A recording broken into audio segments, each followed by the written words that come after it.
Falco ពិតហើយពិតគ្មានពេលទៅចោលប្រកាសទេយើងនឹងបញ្ជូនឯងនិងមកហោទៅចាប់ខ្លួនទេសកលទាំងអស់នៅជាបន្ទាន់បង្ហាញពួកគេថាគ្មានការប្រព្រឹត្តនៃទេត្រូវចាប់មកវិញឲ្យបានច្រើនតាមដែលអាចធ្វើបានអ្នកដែលមិនព្រមគឺសម្លាប់ចង់ឲ្យប្រជាជនរ៉ូមឃើញពួកគេស្លាប់នៅក្នុងសៃវៀនហើយម្យ៉ាងទៀតតាំងពីមកហោ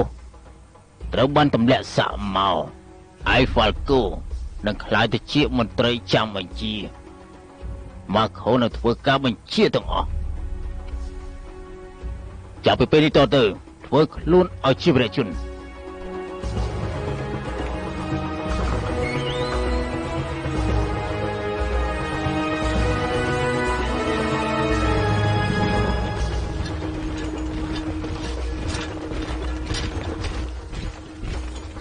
ពួកគេអាចទៅកំពង់ផែតាមការគិតអាចពឹងពួកករិចឲ្យចេញតាមកប៉ាល់ពួកគេឆ្លាតជាលោកគិតទៅទៀតពួកគេអាចឆ្លងកាត់ទៅក្នុងហ្គោលចាំបញ្ជាពីយើងសិនខ្ញុំក៏មកទៅរងចាំមកតាមយើង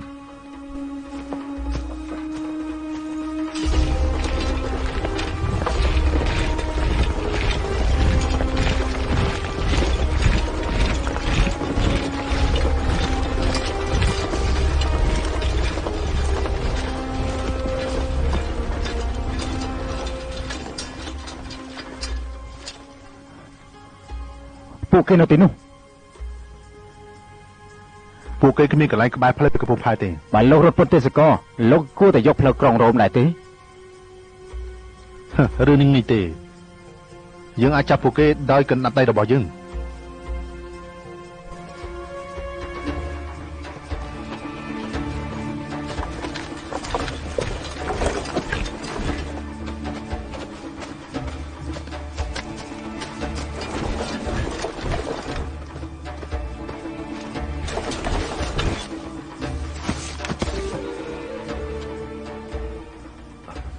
ចាប់ឡើងជូលី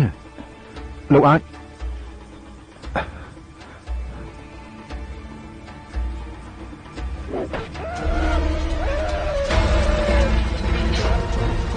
ចាស់ការទេ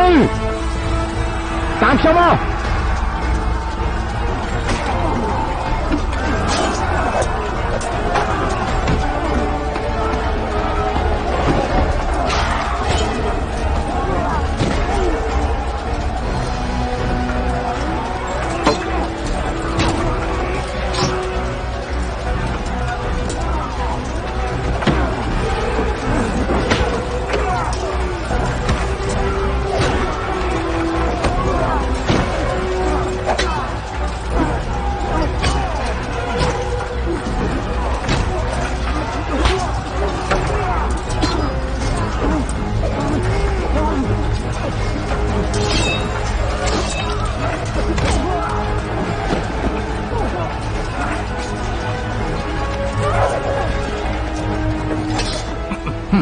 ងាយពេកខ្លាញ់នេះ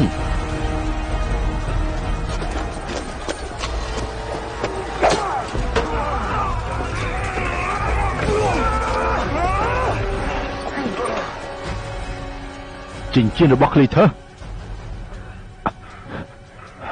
ដូច្នេះឯងជាអ្នកសម្លាប់គាត់ហើយទៀនឆ្កាងគេទៅ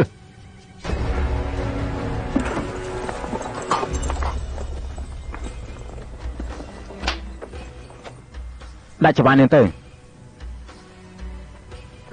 យកពួកគេទៅ Guardian ឈប់សិន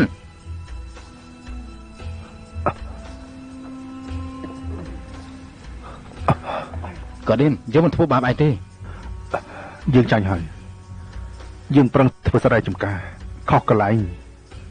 រាំងស្ងួតហើយចាប់បំណុលមិនចាប់បំណុលបានលោកខ្ញុំឯងមិនសមឆ្កាងទេឯងគិតថាកំពុងធ្វើស្អីនឹងគេជាទេសកលរបស់ខ្ញុំត្រូវតែដោះលែងគេមិនមែនជាអក្រិតជនទេគេសម្លាប់មេការរបស់យើងហើយនាំទេសកលរត់ទៀតខ្ញុំបានរកឃើញម្នាក់គេធ្វើពុតជាស្លាប់ទៀត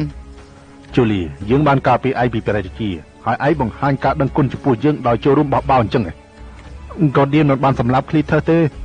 មនុស្សកុហកស្ដេចថៃបរុនិយាយត្រូវឯងបានយកកំបិតចាក់ពួកយើង បើឯងមានឱកាស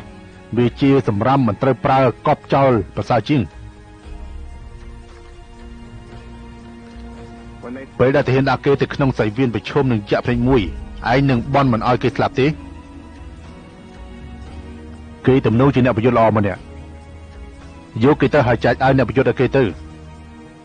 យកអ្នកដែលនៅសល់ទៅដាក់គុកហើយសម្រាប់ឯងត្រូវចាប់ខ្លួនហើយ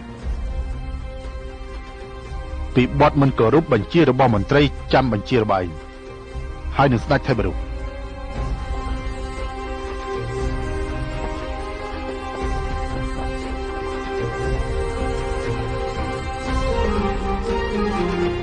កតាមយើង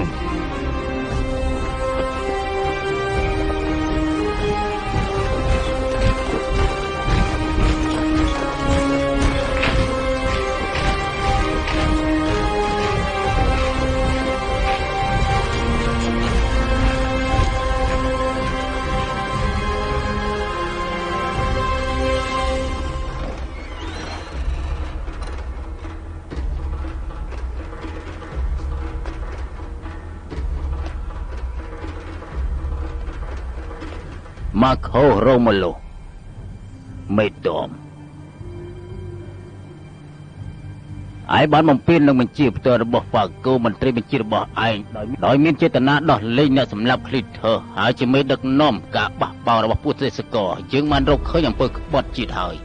អំពើក្បត់ជាតិនេះគួរតែដាក់ទណ្ឌកម្មដោយការស្លាប់យ៉ាងណាក្តី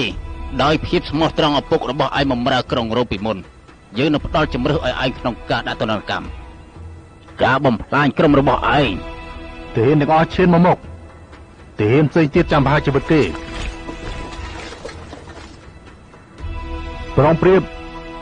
ស្ដាប់បញ្ជារបស់យើងឬក៏ឯងស្ម័គ្រចិត្តធ្វើជាអ្នកប្រយុទ្ធតែឯងស្ម័គ្រចិត្តដែរទេខ្ញុំស្ម័គ្រចិត្តទាហានរបស់ខ្ញុំមិនបានប្រព្រឹត្តបទអក្រក់ទេហើយពេលនេះដែលទ្រង់មិនឲ្យទូបង្គំប្រយុទ្ធជាទាហាន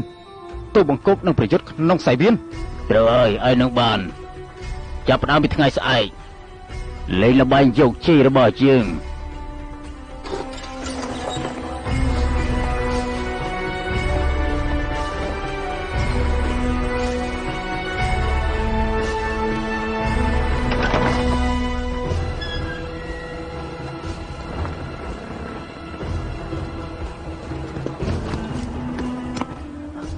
ពួកគេទាំងអស់នឹងឯលោក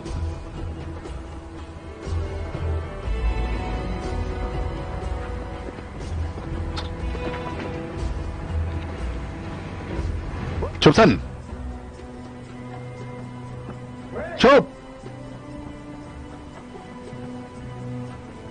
ដោះច្បាប់ពីដៃនាងចេញសិនទៅ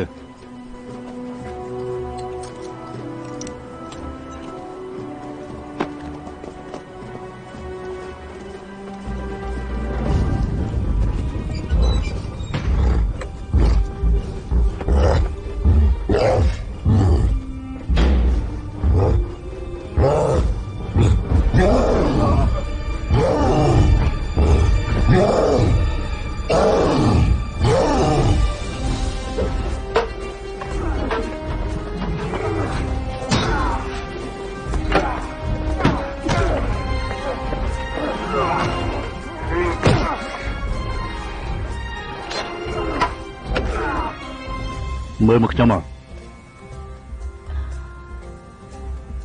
តើឃ្លីធើប្រើនាងធ្វើការសាងសង់អត់ទេខ្ញុំជាអ្នកចម្អិនអាហារឲ្យគេនាងពិតជាធ្វើឲ្យបរិបរោះចង់ញ៉ាំអាហារនាង